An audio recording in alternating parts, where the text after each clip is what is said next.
2월 둘째 주일입니다. 2월 8일 2월 둘째 주일입니다. 우리가 1월 달을 시작하면서 새해를 시작하면서 마음에 이렇게 뭔가 이렇게 우리 다짐하는 게 있지 않습니까? 그렇죠?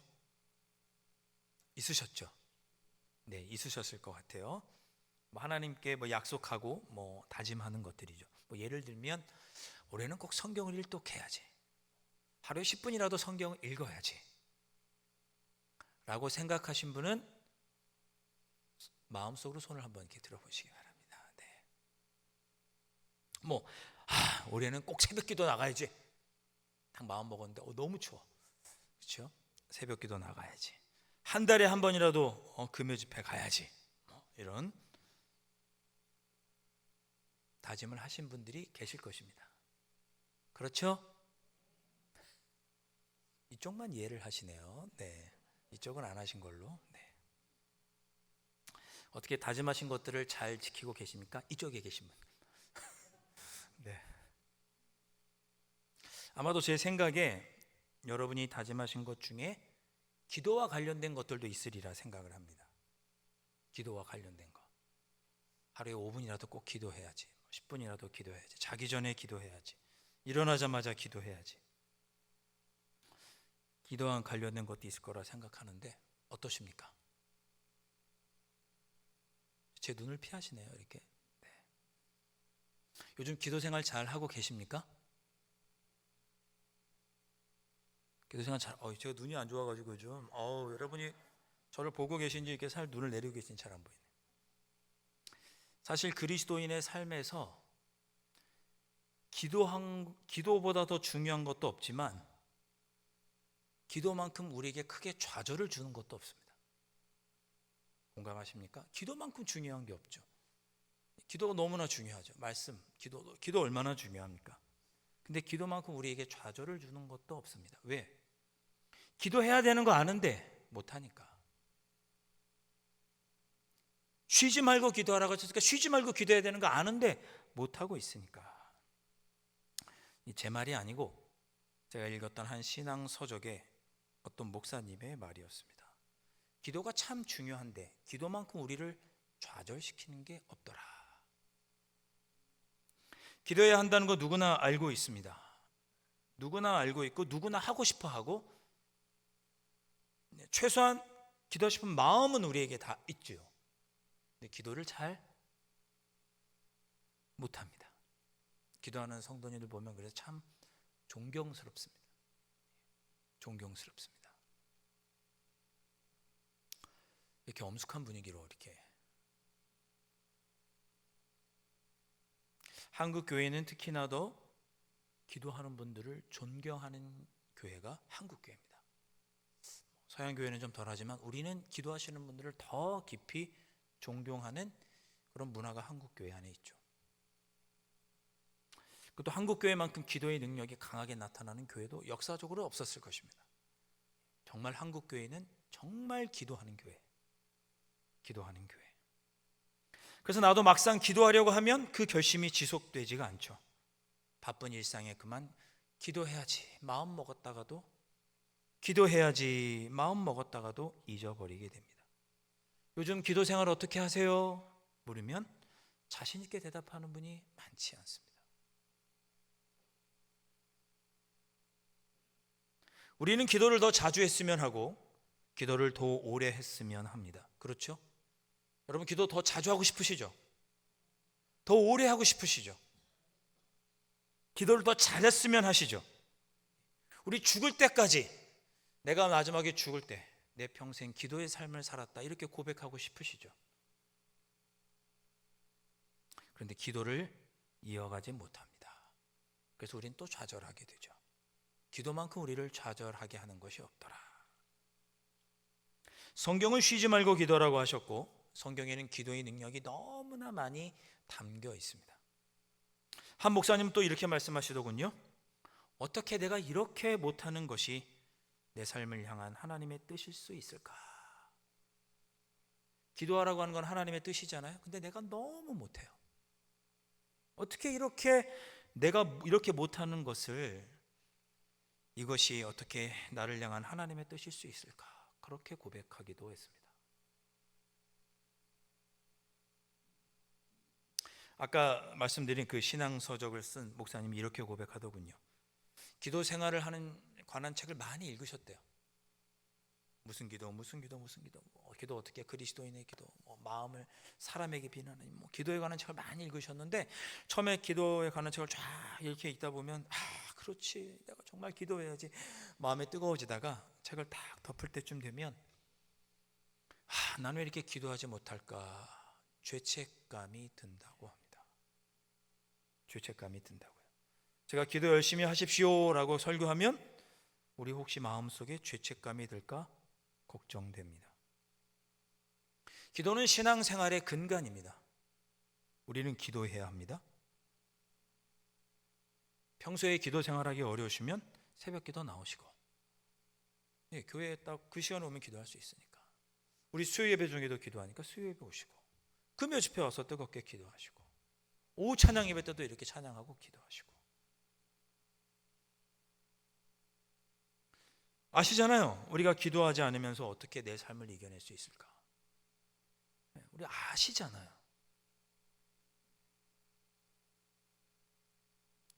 저 자신에게도 하는 말입니다, 여러분. 저 자신에게도 하는 말이에요. 목회자가 더 기도에 대한 부담이 크지 않겠습니까? 자, 여러분 막 이렇게 죄책감 들려고 하는 얘기 아니니까 여러분 편하게 죄책감 갖지 마시고, 내가 열심히 기도해야지, 기도 생활 더 해야지. 이제 2월 둘째 주일인데 새롭게 또 마음을 먹고 또 기도의 자리를 지켜가시는 여러분들 되시기를 주님의 이름으로 권면드립니다. 주님의 이름으로 권면드립니다. 아멘. 자, 예수님은 우리에게 기도의 모범을 보여주셨습니다. 이렇게 기도하라. 친히 예수님께서 이렇게 기도하라고 가르쳐 주셨습니다. 이렇게 기도하면 된다. 이게 주기도문이죠. 교회 역사를 보면 성도들을 신앙을 훈련시킬 때 가장 많이 사용한 것이 사도신경, 십계명, 주기도문이었습니다. 성도들의 신앙을 훈련시키고 그리스도의 장성한 분량에까지 자라가도록 하는데 가장 유익한 게 뭐냐? 사도신경, 십계명, 주기도문입니다. 자, 우리도 건강한 신앙생활, 기도생활을 위해서 제가 당분간 오후 찬양 예배 때는 주기도문에 관해서 설교를 할까 합니다. 자, 오늘 주기도문의 시작이 되는 첫 말씀을 우리가 마태복음 6장 9절에서 읽었습니다. 하늘에 계신 우리 아버지. 근데 여러분, 우리는 하늘에 계신 우리 아버지 이렇게 되어 있지만 헬라어 원문을 보면 우리 아버지로부터 먼저 시작이 됩니다. 첫 글자가 우리 아버지 이렇게 시작. 헤몬 파테르, 헤몬이라는 단어는 우리라는 뜻이고 파테르라고 하는 단어는 아버지라는 뜻입니다. 헬라어 성경을 딱 보면 헤몬 파테르, 우리 아버지 이렇게 시작이 됩니다. 사실 여기서 이미 아멘이 나와야 돼요. 우리 아버지에서 아멘이 나와야 돼. 네. 자, 다른 뜻으로 그런 게 아니고 우리 아버지가 어떤 분이시죠? 우리 아버지가 어떤 분이세요? 우리 하나님 아버지가 어떤 분이세요? 천지 만물을 창조하신 전능하신 하나님. 네. 오늘 제가 설교드렸잖아요. 아침 오전에도 우리의 삶을 전적으로 직접 책임져 주시고 지어 주시고 은혜를 거두지 않으시는 하나님. 네. 그 하나님을 우리가 뭐라고 불러요? 아버지라고 부르는 거죠. 아버지. 아버지라고 부른다는 건 무슨 뜻이에요? 하나님과 내가 가족이 된다는 거죠. 가족. 안 기쁘세요? 억지로 기뻐하시라고 그러는 거 아니에요, 제가. 네.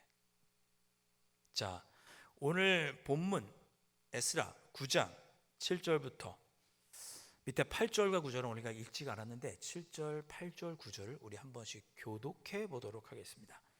제가 7절 읽고 여러분이 8절 읽고 9절 읽고 함께 우리 교독했으면 좋겠습니다. 제가 먼저 7절 있습니다.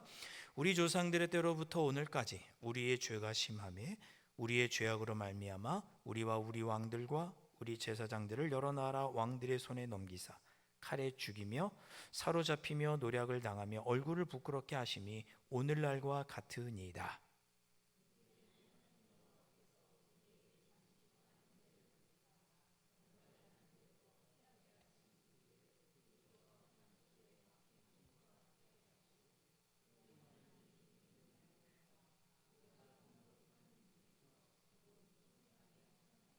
9절 함께 있습니다.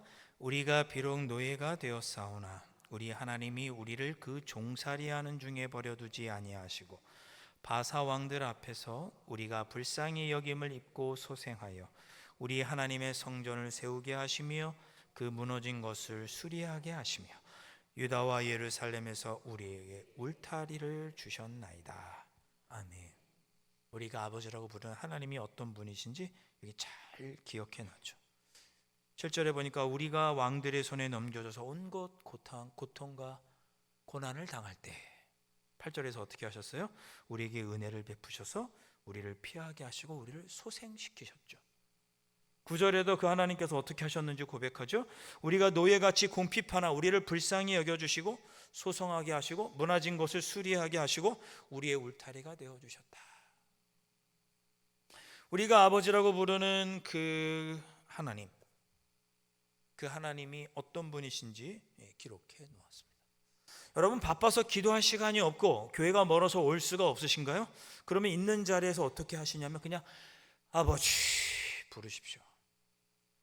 여러분의 마음에 막 분노가 막 끌어올 때, 나를 억울하게 하고 나를 힘들게 하는 사람으로 인해서 누군가 나를 대적하고 나를 수치스럽게 하는 사람으로 해서 내가 너무 힘들 때, 기도도 잘 나오지 않을 그때, 그 순간, 어디 기도하고 싶어도 뭐 공공장소에서 기도도 하기 어려운 그 순간 어떻게 하시면 돼요? 그냥 아버지 부르시면 됩니다. 아버지. 기도할 제목이 없으십니까? 무엇을 기도해야 할지 모르시겠습니까? 그러면 입술로 아버지. 저는 저희 아버님을 참 존경합니다. 아버지 하니까 저희 아버지가 생각이 나네요. 저희 아버님을 볼 때마다 나도 저런 목회자가 되어야겠다 그런 생각을 하게 되면서 제 마음이 이렇게 힘이 납니다. 근데 하물며 하늘에 계신 하나님 아버지, 우리에게 울타리가 되어주시고 우리를 소성케 하시고 무너졌던 것들을 세워주시고 울타리가 되어주시는 하나님의 아버지를 부를 때 우리가 당연히 힘을 얻고 이겨낼 능력을 얻게 되겠죠. 기도가 안 되시고 교회 와서 기도하기 어려우시면 어떻게 하시면 돼요? 어떻게 기도할지 모르시겠다, 뭘 기도해야 될지 모르시겠다 할 때 뭘 부르시면 돼요? 아버지. 아버지. 이처럼 위대하시고 감히 우리가 상상도 할 수 없는 위대하신 신 하나님을 우리가 아버지라고 부를 수 있으니 이거 얼마나 특권입니까? 아버지. 아버지. 여러분 하나님을 만나지 못한 사람을 하나님을 아버지라고 부를 수가 없어요. 그냥 하나님이라고 부르죠. 근데 우리는 하나님 만났으니까 하나님을 아버지라고 불러요. 그만큼 하나님과 우리 관계가 특별하거든요. 아버지라고만 부르셔도 우리 아버지가 어떤 분이세요? 전능하신 하나님, 은혜를 거두지 않으신 하나님께서 우리의 기도를 들으시고 우리의 모든 것을 아시고 채워주시죠. 여러분 예수님을 주님이라고 고백하실 수 있어야 돼요. 예수님을 인격적으로 만나지 못한 사람을 그냥 예수님을 예수님, 예수라고 부르죠. 근데 우리는 예수님을 만났으니 어떻게 돼요? 그분이 나의 주인이라고 고백하죠. 그래서 예수님을 우리가 주님이라고 부르는 거예요. 하나님을 만난 사람만이 아버지라고 부를 수 있습니다. 하나님과 가족이 됐으니까 하나님을 아버지라고 부를 수 있습니다. 그러니 운전하다가 갑자기 누가 끼어들었을 때 내 마음에 들끓는 분노, 내 안에 절제가 안 되는 무언가가 있을 때 아버지를 부르시면 됩니다. 여러분 아버지가 없으면 내가 없죠. 저희 아버지가 없었으면 제가 있을 수가 없잖아요. 여러분 아버지가 안 계시면 여러분이 계실 수 없죠. 내가 있음으로 아버지도 기쁘시고 그러니 내가 기도하면 하나님께서 기뻐하십니다. 무엇을 기도해야 될지 모를 때 기도의 첫머리를 아버지 부르면서 시작해 보시면 어떻겠습니까? 자, 그 다음 이 말씀도 그냥 아멘이 나오는 말씀입니다. 헬라어 성경에는 그 다음에 나오지만 우리 성경에는 가장 먼저 나오는 단어 하늘에 계신, 어디 계신다고요? 하늘에 계신. 이것도 그냥 아멘이 나오는 거죠. 우리 하나님이 계신 곳은 어디예요? 하늘. 우리 하나님은 아주 고귀하신 분이세요. 하늘의 그 상상도 할 수 없는 그 하늘의 보좌에 앉아 계시는 존귀하시고도 존귀하신 분이 우리 하늘에 계신 우리 아버지시죠. 하늘에 계신 그런 뜻입니다.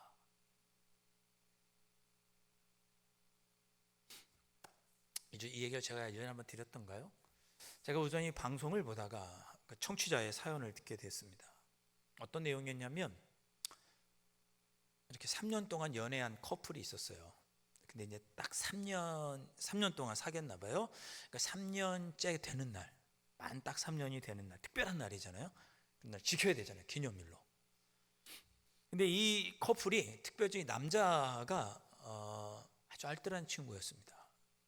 그래서 데이트를 어디서 했느냐? 데이트하면 이제 식사도 하잖아요. 그럼 어디서 했느냐면 꼭 김밥 천국에 갔어요. 연애할 때. 네. 그 이유는 뭐겠습니까? 이 알뜰한 친구라 내가 우리 아껴서 이 돈을 가지고 우리 결혼 자금으로 쓰고 잘 모시고 나중에 집도 사자. 그리고 3년 동안 좋은 레스토랑을 한 번도 가본 적이 없고 늘 어디 갔어요? 김밥 천국. 야, 거기도 천국은 천국이네. 김밥 천국. 근데 만난 지 3년째가 되는 그날도 어디 갔을까요? 김밥 천국에 간 거예요. 그날 여자친구가 폭발한 거죠. 넌 도대체 나를 어떻게 생각하는 거냐? 아무리 평소에는 김밥 천국 이해한다. 그럼 오늘 만난 지 3년째 되는 날인데 오늘도 김밥 천국이냐고. 당 너는 나를 도대체 어떻게 생각하는 거야?